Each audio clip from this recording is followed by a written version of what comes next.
So let's start off by having a look at 2110-10. So this is timing and definition. And this standard specifies that the system timing and requirements are common to all essence streams. So it defines the various system clocks and RTP timestamp creations based on an IEEE 1588 standard and the SMPTE 2059-1 and -2 profiles, as well as AES 67. So once again, look, we're building on something that already exists. We're not Yes. the first people to do this. Yeah. Yeah. PTP has been around for a long time. It's not new at all.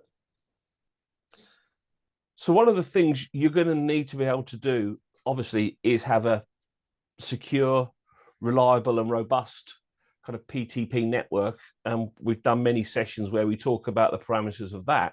But then also you've got to be able to measure the video, haven't you, Steve, how that sits in relation. Because we'll talk in a minute that -20 is active video only, which means it doesn't start at line 0, pixel 0, does it? No, it does not. It starts where the active video, which is after the vertical interval. So the timing portion of the vertical interval still exists because of legacy equipment. And we need to be able to seamlessly walk in and out of SDI. So SDI is still going to have that vertical interval offset. So we need to be able to have a timing model that offsets the video by that vertical interval amount. So one of the tools that we strongly recommend you get familiar with is looking at these timings, and this is like PTP to RTP timestamps. And we have tools like the very traditional crosshair display that, you know, every engineer will be familiar with from SDI video compared to black and burst. But also IP is all about trends. So on the leader products, we also have graphs, and these products can scale the graph anywhere from basically 2 minutes up to 72 hours, which allows you to see those trends, which could be absolutely critical in making sure that you take corrective action before something takes you off air.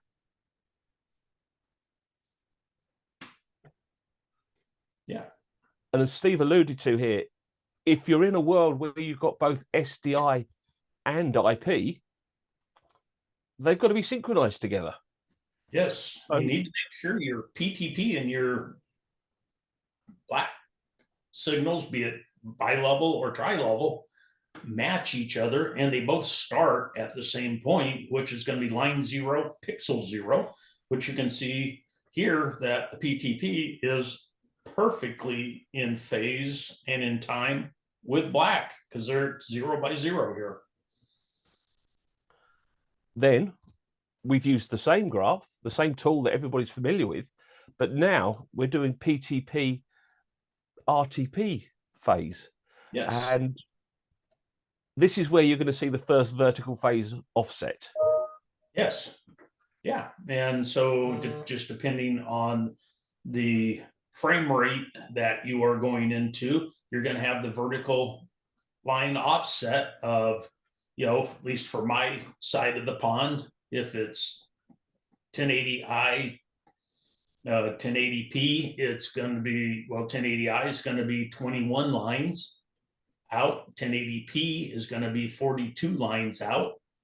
And UHD is the same as 3G, which is 42 lines of offset for that vertical interval.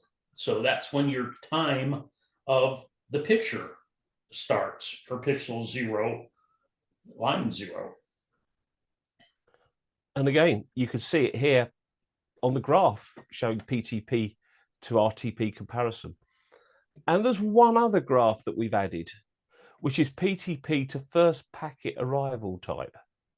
So we'll go into this a bit more when we get onto the timing in -21. But again, with these three tools, you can very quickly and easily check the health of your system. Do my reference signals and my video, audio, and ancillary data, are they correctly timed? And you can see it on these graphs very simply. Yeah, I can't tell you. So first packet time is the time, and we'll look at it in a little bit more. But that's reading the data into the buffer. So because IP has that little bit of wiggle of the packets, we actually have to buffer the data to be able to absorb that movement of the packets and have a clean output that we'll look at in just a little bit. And it's when is the time going into that network, and when, that I'm reading into that buffer. And it's very important to be able to look at the RTP timestamps, because that's the timestamp of when that video frame was created. But am I reading into the buffer at the proper offset? And things will go. So that leads us on to a nice little tool that I've not seen on any other products apart from the Leader 56 and 7600. And it's a mode called timestamp mode. And Steve, I think this is one that you've used on numerous occasions, haven't you, to fault find? Most definitely, because believe it or not, the timestamps, the RTP timestamps, or the first packet time are the equivalent of, if you're looking at your waveform monitor and you externally lock it, is the video stable? Is it rolling? Is it the time offset exactly where it should be, so everybody is in time? And with this timestamp mode that we have in the waveform monitor, a lot of people think that, okay, I'm going to put the video into these devices and I'm going to use PTP to do that. But a lot of devices basically FIFO the video in if they don't have to manage the video. Waveform monitors, multi-viewers, and a lot of those devices that we use and trust to tell us that the video is okay completely ignore PTP, and they just take the packets as they're coming in and throw them on the screen and completely ignore PTP in doing that. And if PTP timing is off, your measurement device and your picture device you're looking at doesn't tell you you've got a really big issue. So the great thing is on the 56 and 7600W that basically you can switch this off and on. So I use it as an analogy. It's like running SDI, but you're ignoring the reference now. Yeah, you're proving you've got a signal, but you've got a timing issue on it.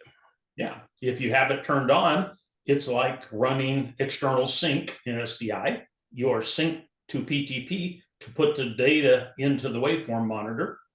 And this is where you can get in issues that may be unique, that the picture may start a quarter of a frame down.